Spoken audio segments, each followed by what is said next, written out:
cap rates, especially in the net lease world, they're relatively sticky. So it's not like Jerome Powell gets up there and says, I'm raising the federal funds rate by 50 basis points. And then you open up the paper the next day and you see the cap rates have all gone up 50 basis points. It doesn't work like that. Typically, we see a 6 to 9, maybe even 12-month lag between when the interest rates are changed to when the cap rates move. Are you looking to achieve massive success in your life without dealing with costly investment nightmares? If yes, then this is the podcast for you. Here, we provide engineers and busy professionals all the secrets and strategies to create multiple streams of income, build generational wealth, and live a meaningful life by design. Here's your host, Ted Patel. Hey everyone, this is Ted Patel and welcome to this week's edition of Decoding Cash Flow Podcast. Today's guest is Dan from Encore Real Estate Investment Services. Dan is a seasoned real estate veteran with over 15 years of experience. He started his career house hacking and quickly moved to fix and flip of houses around Metro Detroit. Currently, he is a senior director at Encore Real Estate Investment Services, a brokerage house, and he specializes in net lease of commercial real estate, such as shopping centers, medical offices, pharmacies, and much more. So Dan, welcome to Decoding Cash Flow. It's a pleasure having you on the show. Yeah, thank you so much. I'm really happy to be here and excited. All right. So before we dive deep into your niche, if you can give our listeners a little bit background about yourself. Absolutely. So I'm Dan Lewkowicz. As you mentioned, I'm a senior director here at Encore Real Estate Investment Services. We are a net lease investment sales firm. We transact all over the country, all 50 states, representing buyers and sellers, tenants and landlords in their transactions as it pertains to net lease commercial real estate assets, which I'm sure we'll talk a little bit about, more, as we progress. As you mentioned, I got my start back in 2005. I had helped create a company called Disability Made Easy, which is a barrier-free home modification company, making properties handicap accessible to those with terminal illness, injury, disability, etc. I was involved in the sales and marketing. I'm more of a sales guy. That's my background. But I did get a firsthand look at what it was like to renovate a property.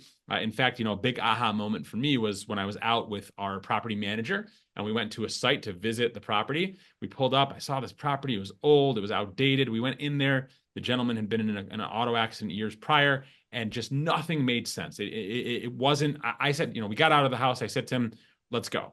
And he's like, what are you talking about? Just chill out. And he took out some graph paper and a pen. He started drawing, and in 90 seconds, he had a brand new front elevation, new layout, and he was able to make this property fitting and suitable to its occupant in their given situation.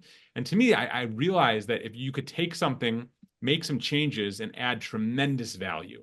So that's really how I got into house hacking, through my own properties that I lived in, as well as house flipping, buying distressed properties, renovating them, and reselling them. And then over time, I got into commercial real estate brokerage, which is where I've been for a long time and, where I'll stay. Along the way, I obviously had stops in, corporate America. I was a business development executive for Amazon. But really, my life, shifted over the years to 100% focus around commercial real estate brokerage. All right. So do you still do fix and flips around Detroit area, or now you just focus on, I look at fix and flips as kind of a gateway drug into real estate investing. And it's an itch that sometimes I still need to scratch. So I do it, sparingly. If I find a great deal or something I just can't say no to, I'll do it, but I'm not actively looking. Most of my real estate investment right now is actually centered around passive commercial real estate investment. Or just commercial real estate in general. But yeah, I love it. It's hard to say no to. It depends on what kind of deal you get, right? Right, exactly. Yeah, absolutely. So in the commercial real estate, right, you have been dealing with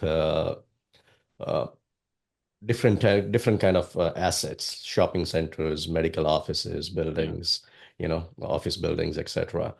And in past 1 or 2 years, you see the interest rate has gone up. How did that affect your space? Did the cap rate also went up accordingly, or there was a marginal squeeze? And how did, people or the investors accommodate those changes? How did they underwrite moving forward? Great question, and we could talk about this for days. So, Yeah. from a perspective of economics, if you want to manipulate the economy, there's really only two levers that you can pull, right? Mhm. Number one is printing more money, right? Increasing the monetary supply. Number two is raising interest rates. So we saw with COVID, $10 trillion of money was printed, right? So we flooded the market, we flooded the economy with capital, and that had its own, impacts. And then not too long afterwards, we aggressively raised interest rates. So, first of all, as an aside, the fact that the economy and the real estate market didn't come to a standstill shows, from my perspective, the underlying resilience and strength of both of those sectors, right? The economy in general and specifically the real estate market. Now, if we want to dial in a little bit and see about the effects of the change in interest rates, we want to focus on the time period where the Fed raised the federal funds rates, which, by the way, the federal funds rate is not a basis point for basis point correlation with interest rates. They are correlated. Interest rates typically are based more off of the 2, 5, and 10-year treasuries. But if you look at the federal funds rate, in a span of about 18 months, it was raised 550 basis points, or 5.5%. You have to go back in time over 40 years to see an interest rate movement in an upward trend that was that aggressive and that fast. So of course, that's going to have massive effects on a lot of systems. I mean, if you look at the Dow, you wouldn't know that or any of the indices, you wouldn't know that interest rates were raised so dramatically because they're at record highs. That's kind of a head scratcher right there, which we won't go into. But as it pertains to commercial real estate, yes, typically when an investor is looking, now this is the exception of an all cash investor. Most investors are leveraged. They are getting bank financing or financing of some sort. So when they look to purchase properties, one of the most important variables for them is the delta or the spread between borrowing costs and cap rate. So if you can borrow at 3% and the cap rate is 5.5%, right? That's 250 basis points of spread between the two. Okay. Now, what if that 3% borrowing rate goes up to 6%? Does it make sense to buy the 5.5 cap deal? It doesn't. And what about the deal that before was trading at a 6 cap, right? And you could borrow it at 3%, 6% is great, right? Well, when the interest rates went up to 6%, that deal's cap rate also went up. But what's important to recognize, and we told this to buyers for months after months after months after months, is that cap rates, especially in the net lease world, they're relatively sticky. So it's not like Jerome Powell gets up there and says, I'm raising the federal funds rate by 50 basis points. And then you open up the paper the next day and you see the cap rates have all gone up 50 basis points. It doesn't work like that. Typically, we see a 6 to 9, maybe even 12-month lag between when the interest rates are changed to when the cap rates move. Okay. So all of that movement really started coming about, 6 to 12 months after interest rates went up. Interest rates continued to go up. Then they plateaued. They stayed where they were for a long time. And just, 2 weeks ago, they were reduced by 50 basis points. Pretty aggressive reduction, but I think it was necessary. We're not going to see cap rates drop right away. We didn't see interest rates really drop at all, which is interesting, at least in the commercial sector. But over time, if we see 2 or 3 cuts, not necessarily consecutive, but without any increases in the federal funds rate, I do think we'll start to see those cap rates come down. Now, your last question, I believe, was, how did investors deal with that? And I would say that initially they dealt with it pretty poorly, okay? Because most sellers said, I want prices from when interest rates were at 3%. And most buyers said, the sky is falling. I want to pay cap rate that is reflective of current interest rates. And keep in mind, 6, 9, 12 months of that stickiness that's going to keep the cap rate the same. Well, guess what? We had this dislocation between buyers and sellers. As a broker, that was a very difficult time period to go through because transactional volume went down tremendously. We were fortunate that we saw transaction volume stay relatively healthy, but overall, large brokerages across the country really suffered from that. We're at a point now where I think that the price discovery has happened and people know where prices are. And I think that that's a good thing. I do think that cap rates are going to go down as interest rates go down, but we need a sustained period of interest rates going down before we're really going to see that happen in any meaningful way. Yeah. And the other point I would like to add, many of the investors might have done some creative accounting strategies in place, to deal with the reduction in the spread between the cap and the interest rate. And those strategies might be, I'm not sure, maybe lower LTV just to deal with, Sure. yeah. And anything else that comes to your mind? 100%. I saw lenders get pretty creative because lenders wanted to keep doing deals, and banks in general were well capitalized. One of the creative ones that I that kind of caught my eye is like, so you look at a typical like dollar store deal. Let's say most of the time that the amortization is a 25-year amortization. No, I don't know, just to kind of level the playing field here, we'll explain a little bit what that means. So if you look at like a residential loan, typically people are locking in for 15 or more likely 30 years, and their amortization it runs exactly the same as the term. So if you have a 30-year loan, let's say, it's amortized over 30 years, which means that by the time the loan comes due, you have zero balance. And over the duration of the loan, you have a payment that's based on interest and principal. In the beginning, it's highly interest, especially if it's a high interest rate. In the end, it's almost all principal. So that the loan payment is amortized over 30 years. If we would squeeze that down to a 25 or 20-year amortization, the payment would go way up. So back to the commercial example, a dollar store, 25-year amortization. So same exact concept. Now the difference is in commercial, your loan term is typically 5, 7, or 10 years. You don't have like 30-year terms typically, but the amortization can fluctuate. So typically prior to this whole period in time that we're discussing, dollar stores got in general a 20 or 25-year amortization, which means that your payment was based on paying every month for 25 years. So what the lenders did to be more creative, because if you look at that 25-year payment, that 25-year amortization payment, it doesn't provide you enough cash flow, because if you're bringing in $10,000 and your payment is $8,000, you only have $2,000 of cash flow per month. But what happens is when you stretch that amortization out from 20 to 25 or to 25 to 30, for example, your payment goes down. So the rate hasn't changed, right? But the amount of time that you're paying back the loan changes, and therefore your cash flow does change, making it more attractive to investors. I thought that was a creative strategy I saw lenders, get into. Another thing that is creative on behalf of the buyers is, to seek out seller financing, or to buy deals that had assumable mortgages. There are mortgages that are assumable that have lower rates. So that type of creativity definitely came into play as well. Okay. Now, just coming back to the commercial real estate, different kind of commercial real estates, right? Uh, one of them, of course, you don't deal in multifamily, but people do consider it the large multifamily properties also in as a commercial real estate. And there are certain ways to do a forced depreciation on those multifamily properties, right? Jack up, increase the rent, just do a value add on the Lower properties. capital expenditure. Yep, exactly. So what are the different strategies that you will implement on the commercial assets that you deal with? Great question. So typically net lease is not viewed in a value add sense at all, or a forced appreciation sense. However, there's three major strategies that I love for forced appreciation. Okay. The first one is what we'll call the vacant retail repositioning. I got a great example of it. So, you've got the old Burger King that is vacant. Buyer comes in, picks it up for $600,000 or $700,000, signs a lease with Starbucks. Maybe he puts in a few $100,000 or more in terms of his money to help renovate it. And Starbucks is paying $150,000 in rent, trading at a 6 cap.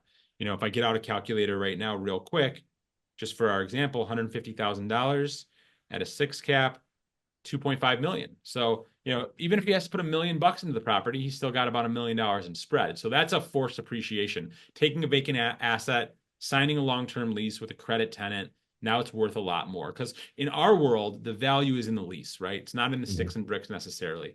As you see, that Burger King isn't worth that much if there's no Burger King tenant. But if you get that lease in there, you add a tremendous amount of value. The next one, probably my favorite. This is a cool one. Not a lot of people know about this. It's called the blend and extend. Okay.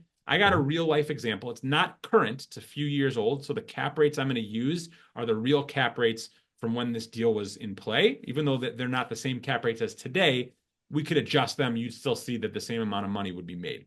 So here's a story, real story. Client of mine had a Walgreens. He built it maybe 23 and a half years ago, 24 years ago. Now there's 14 months left on the lease, and he comes to me, wants to sell the property. I look at it, I say, you don't want to sell the property. And as a broker, we try not to say that, right? We try not to say you don't Yeah. want to sell the property, but I like to add value and tell people the way that it is that's best for them. So at the time, the Walgreens was paying $290,000 in rent, and there was only 14 months left on the lease. So very short term, very high risk, which means high cap rate, high risk, high return. So this deal at the time was approximately a 9 cap. So $290,000 at a 9% cap rate gets you 3.222 million roughly. So let's remember that number, 3.222 million. So I told him, you don't want to sell the property. Go back to Walgreens, tell Walgreens you want a new lease. He's like, okay. He goes to Walgreens, he says, I want a new lease. He comes back to me, he says, Dan, good news and bad news. I said, okay. He said, good news is Walgreens agreed to a brand new 10-year lease. I said, what's the bad news? He said, the bad news is they want to reduce my rent by $65,000. Are you crazy, Dan? Why would you send me to Walgreens? You knew this would happen. I said, yes, I knew that they would ask to reduce the rent. He's like, I'm not doing that. I said, hold on. Let me get out my calculator and let me show you something.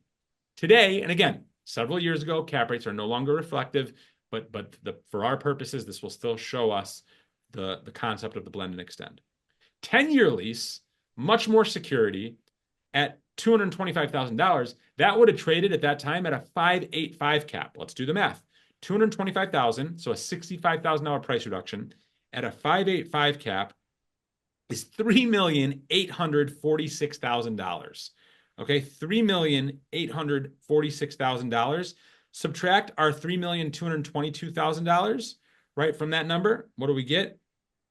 $624,000 of forced appreciation, not by raising the rents, not by decreasing the expenses, not by renovating the property, right? Nothing. What did you do? The stroke of a pen, you rehabbed the lease. That's pretty cool to me. That's called the blend and extend. Even though you've got a lower rental payment, the lower cap rate greatly overcomes that, and you've got tremendous value. That's strategy number 2. Strategy number 3 is the multi-tenant shopping center reposition, okay? Also one of my favorites. I love selling shopping centers. So you've got a neighborhood shopping center. Let's say it's got 10 or 15 tenants in there, and you come in, maybe there's some purchase the property, there's some deferred maintenance, you do the deferred maintenance, you paint the property, you now can attract better tenants, higher rents. You've got some bad tenants that aren't paying rent. You evict them. You've got some tenants who are coming up on their lease rollover and they're paying below market rent. You bring them up to market. Keep in mind, there's tons and tons and tons of shopping centers. I see it every day all across the country that are managed and owned by, let's call them mom and pop investors. Done a great job with the property, but over the years, they have not continued to raise rents. That's opportunity for the new buyer. So you raise the rents. The next thing that you do is typically in shopping centers, there's 2 types of leases. There's the gross modified lease and the triple net lease.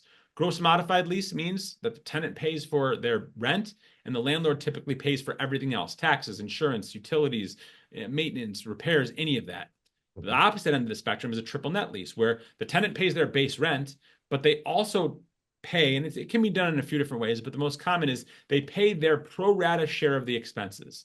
So let's just keep it simple. 10,000 square foot shopping center. There's a tenant that has 1,500 square feet. That's what? 15% of the GLA, the gross leasable area. They pay 15% of all of the expenses.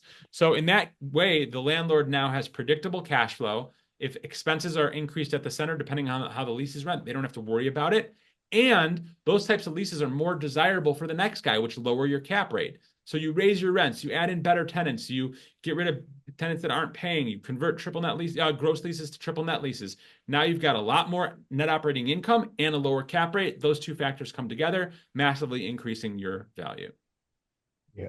And the last point that you mentioned, right? I think that's that's pretty good. Converting the gross to net. It might not be the absolute net because you'll have to take all the expenses divided by square footage the person is or the business is using.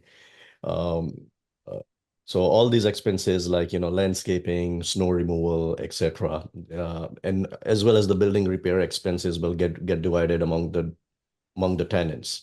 Am I right? It all depends on how the lease is written, right? Some leases, only include certain expenses. Some leases include every single expense and management and a 5% administrative fee on top. So, if I'm representing the landlord, I'm all for them collecting as much back as possible. In fact, in some cases, even more.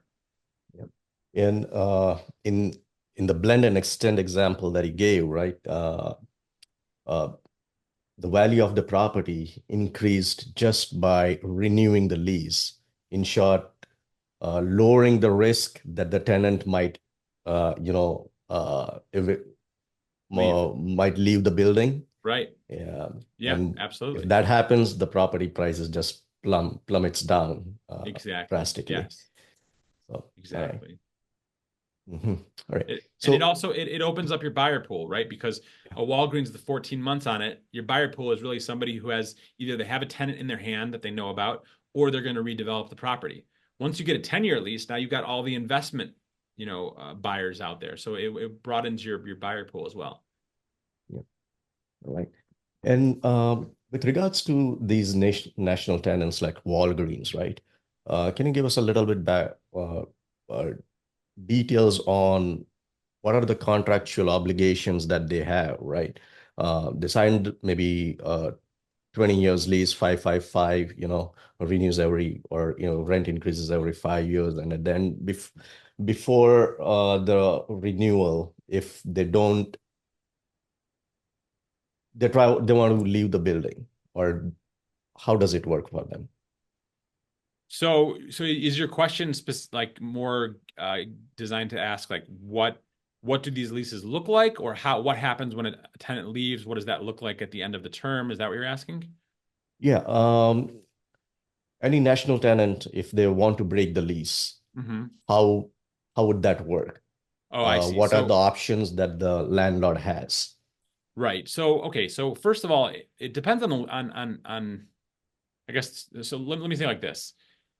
Not all leases are created equal. So if the tenant has just this one operation in their in their guarantee, right? Because every lease is signed and has a guarantee. So if the guarantee is from a company that just has this one location, like let's say it's a Wendy's franchisee and they have one location and they're struggling, well, if they close their doors and they close that LLC, as a landlord, you have no recourse, right? If they have 100 locations and they close their doors, but they're keeping the company open, the guarantor is still intact, they have to keep paying. Contractually, they're obligated to keep paying for the entire duration of the lease.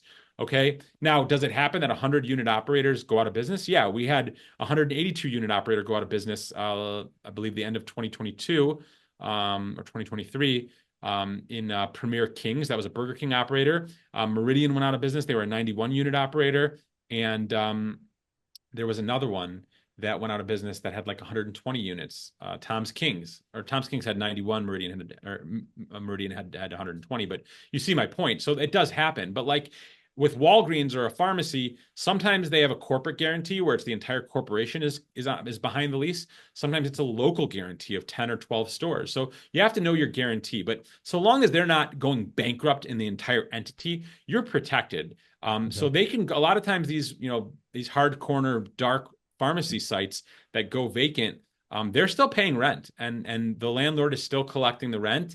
Now, it's not a good situation for the landlord to be in because we know that the tenant is not going to stay once their next option comes up or once their lease is over. In addition, whoever they're going to sell to is going to have to do something with the property, but they are still guaranteed to collect their rent during that entire term. In many cases, the tenant will offer a buyout. Let's say, they'll look and they'll say, we're paying 200 grand. I'm making up numbers. We'll pay 200 grand a year we've got a 10-year lease. We've got 8 years left, right? 8 times 200, 1.6 million. We'll give you 900,000.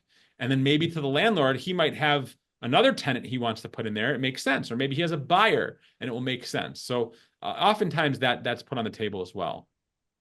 Okay. And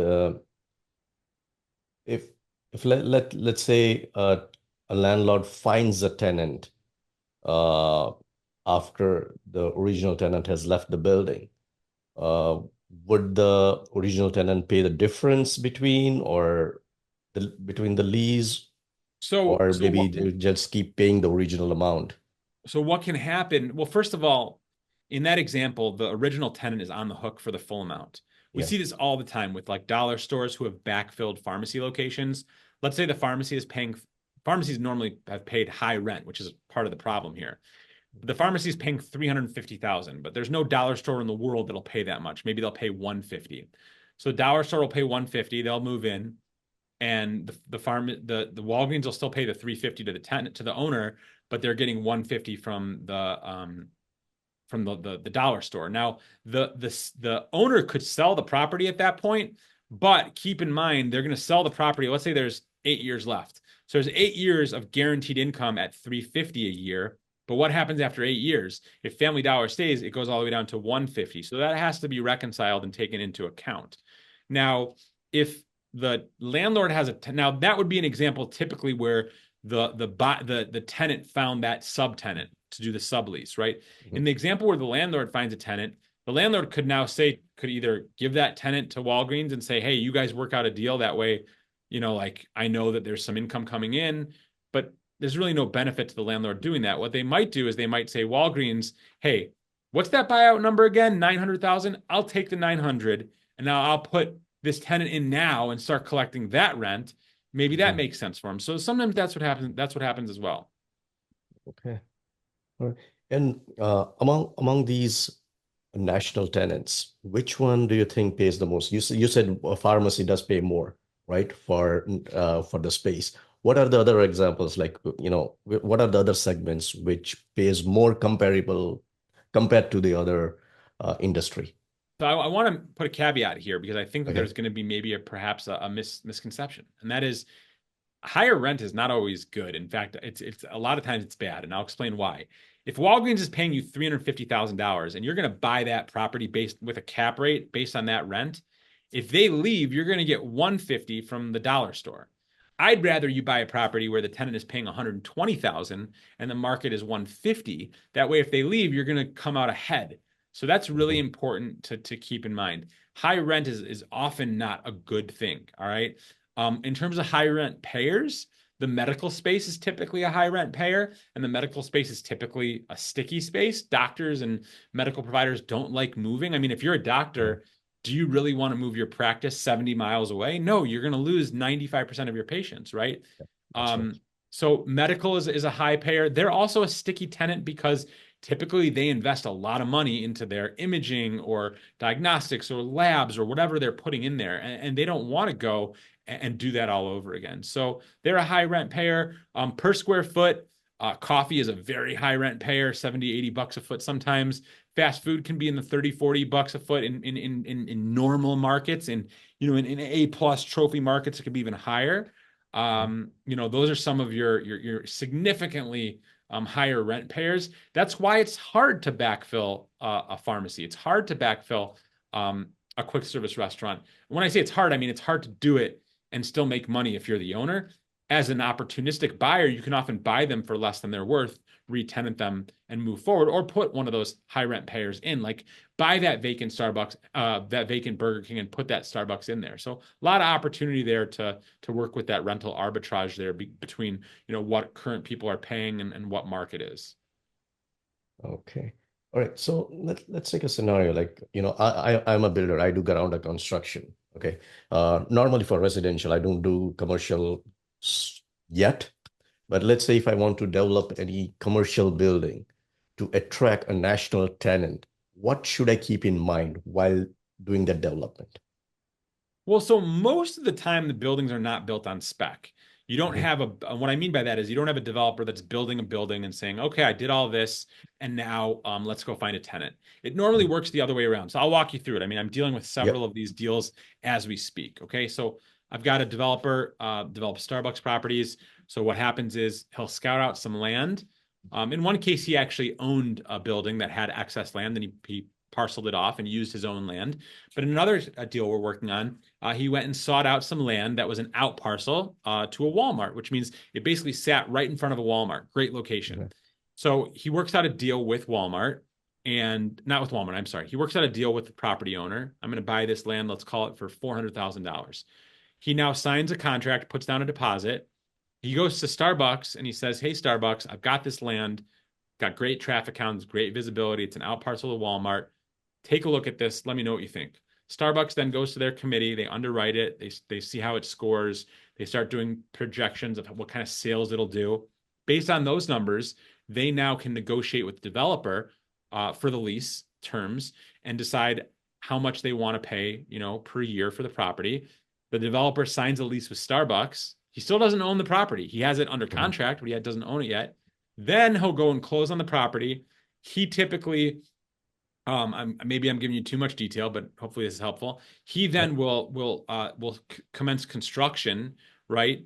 And he will build on his dime, obviously often with financing, the building. And it depends on what they've agreed on in their contract, but typically he builds the entire shell. He does all the site work, all the grading, you know, all the zoning, all the permitting, everything, the approvals. I'm kind of going backwards, but has the shell up. Many times they'll stop with insulation. Maybe they'll put the drywall up. Then they deliver it to Starbucks. Typically now Starbucks wants what's called TIA, tenant improvement allowance. They want the developer to give them some money because they're going to put $1 million into this building. They might want 125 grand, and they will then finish out the entire building and get it ready for rent commencement and for opening.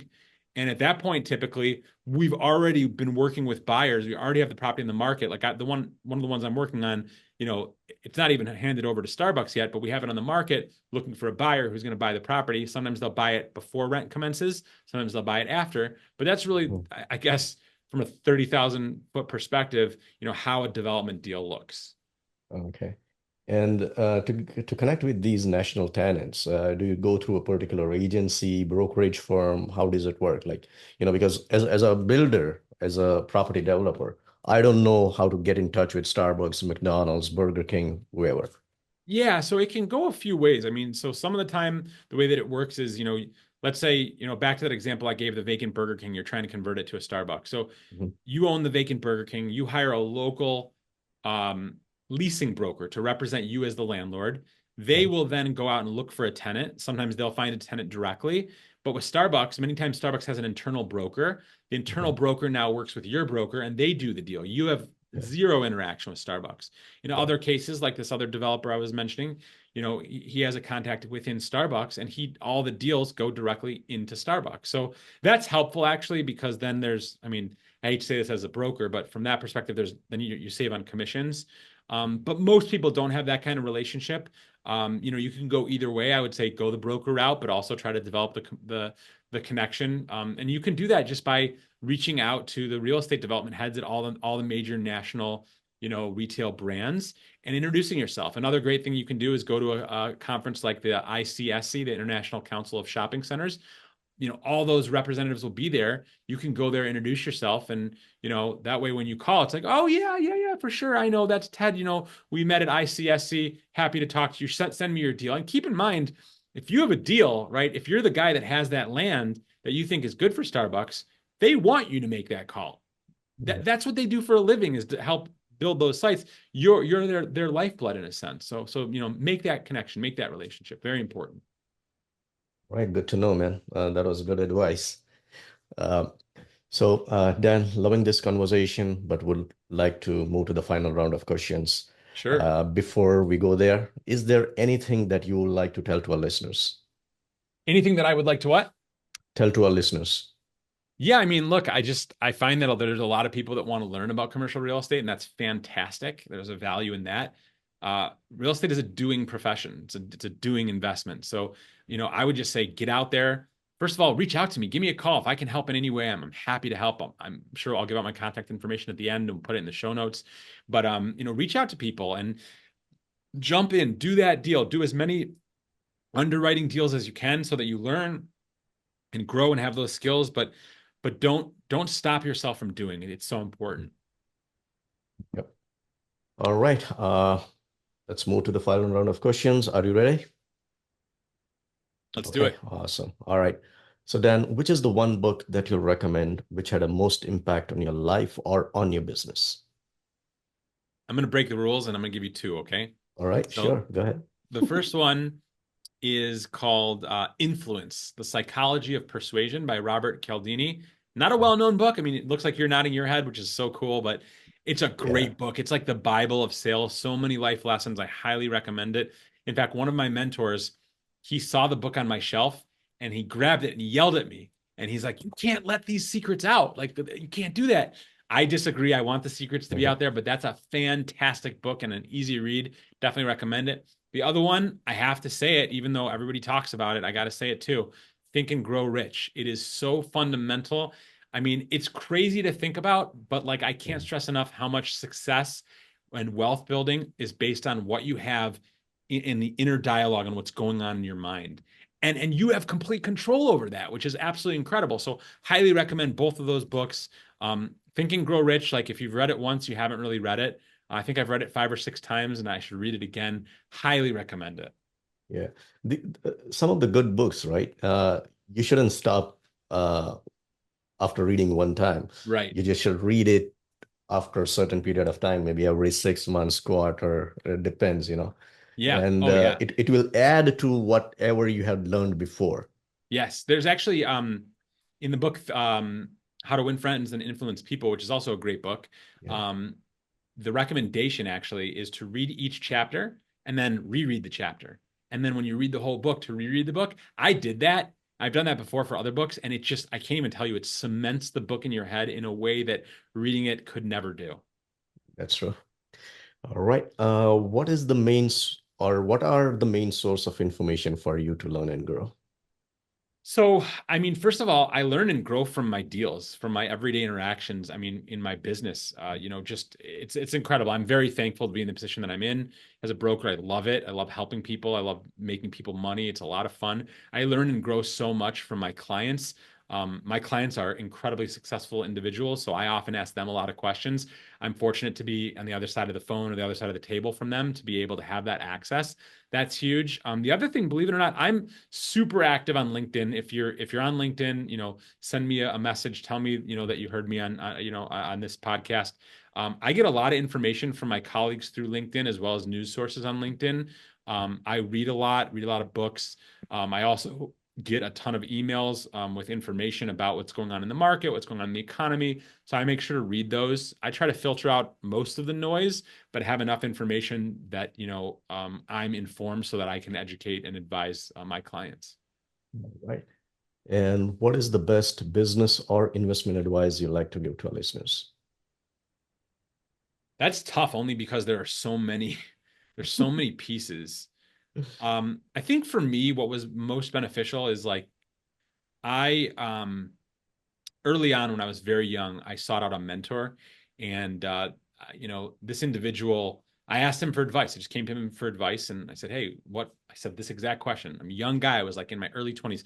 What's the one piece of business advice you could give me? I looked up to this guy who was successful, and he said, "The one piece of advice I could give you is find yourself a mentor and make yourself dumb in front of him or her." Meaning, don't try to show Yeah. them how much you know. Just make Put your yourself dumb. ego aside. Yeah. 100%. Put your ego aside. So I said, okay, you want to be my mentor? And he said yes. And I did that over a series of years with many people. And I know, like, going back, if I could give myself advice, I would tell myself earlier on to make myself dumb in front of people. Because when I was younger, I mean, maybe you can tell, I like to show off. I like to show people what I know. But Yeah. like when I was younger, it was more important to me to show people like, hey, look at what I know, as opposed to learning from them. And I know I lost out on opportunities when I was younger because those people didn't care. I'm not going to show them up. But there were so many chances that I had to learn and grow from them by making myself dumb. So that's the advice I would have given my 20-year-old self, and maybe to some people who are even older than that. But I would definitely recommend finding a mentor, making yourself dumb in front of them, and the learning. You don't have to reinvent the wheel. Find the most successful person doing what you're doing, who's where you want to be in 5, 10, 15, 20 years, and just emulate them. That's the beauty. That's all you have to do is copy. There's no copyrights to success. Love it, man. That's absolutely right. All right. Final question. How can Decoding Cash Flow listeners get in touch with you? So as I mentioned a few moments ago, I'm very active on LinkedIn. The best way would be to reach out to me there. My first name is Dan, last name Lewkowicz, Lewkowicz. Again, Lewkowicz. I put out daily content on commercial real estate, sometimes a little bit on cars and travel, but mostly commercial real estate. I'd love to be connected. Again, reach out, tell me how we connected. Additionally, I will give out my personal cell phone. If you want to talk real estate, if you own a property, you want to know what it's worth, you're not sure, maybe you want to sell. If you want to learn about brokerage, learn about investing in real estate or commercial real estate, or if you just want to talk shop. I mean, I love when people reach out to me. It actually, thankfully, happens very often.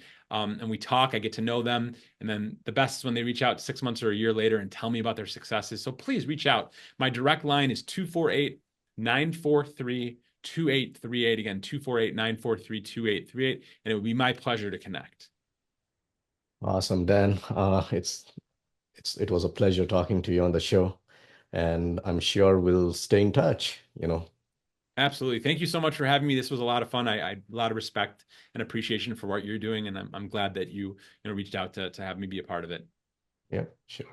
All right. Thanks a lot. Take care. Yep. Bye. Thanks for listening to Decoding Cash Flow, brought to you by Aster Capital.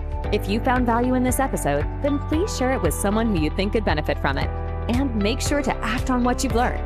If you want Ted Patel to personally help you reach your goals, then feel free to set up a one-on-one call with him. Also, visit us at astercapital.com for more free resources. Content of this podcast is for informational purposes only. As always, please consult your own advisor before making any investment decisions or setting a course of action. Thanks again for joining us on this episode of Decoding Cash Flow, and we'll catch you in the next episode.